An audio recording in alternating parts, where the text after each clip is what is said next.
Ready, set, secure.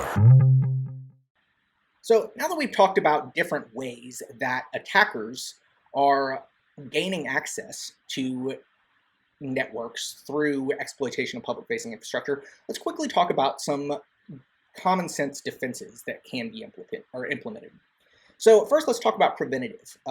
Perimeter hardening is a no-brainer. Obviously, you can't exploit services that aren't there in the first place. So making sure that your services are limited to those that actually have a legitimate need to be on the public internet is absolutely crucial. Otherwise, you're expanding your attack surface for no real advantage.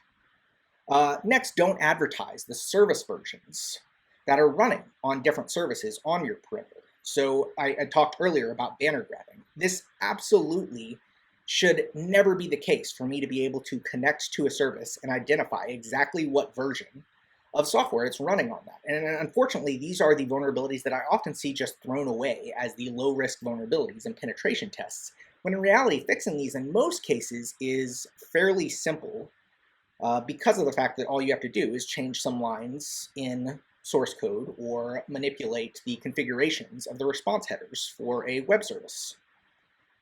In some cases with COTS applications, it's not so easy because they will regenerate these version numbers, and unfortunately there are occasions where it is just a matter of accepting risk because of that. But obviously, wherever it's possible, we want to make a point to not advertise the service, software, and versions to attackers because it makes it that much easier for them to profile what they're attempting to exploit and to find the exploits in order to break in. Next, patch management. So the window in which a vulnerability or an exploit is released to the public and the time in which it's weaponized and starts resulting in real-world incidents is getting shorter and shorter. We can look back to the recent shadow brokers incidents where the threat group shadow brokers broke into a network group called the Equation Group that developed nation-state level zero-day exploits, and they released the Eternal Blue exploit.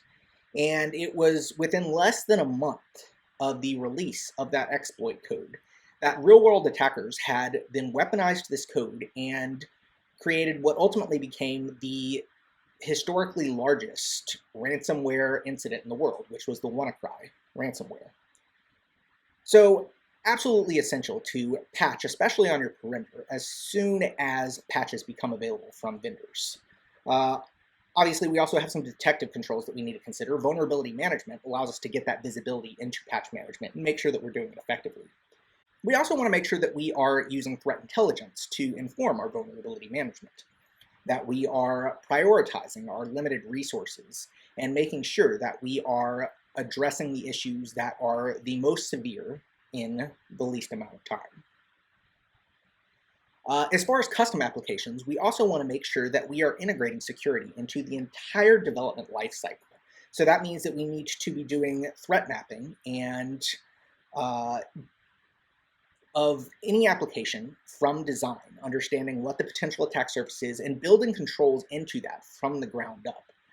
Also, throughout the lifecycle of a developed application, we need to make sure that we are consistently doing security checkpoints of static code analysis where we are reviewing the code for vulnerabilities. We also want to consistently be doing dynamic application testing and scanning that application for exploitable vulnerabilities. And it's also important to be doing routine penetration testing on custom applications because despite how good static code analysis and dynamic scanning tools have become over the years, it's still impossible for these tools to be able to identify and address business logic flaws that exist in an application. And these are the type of flaws that you absolutely need a person to be able to sit down and review that application for potential ways that the logic of that application could be exploited.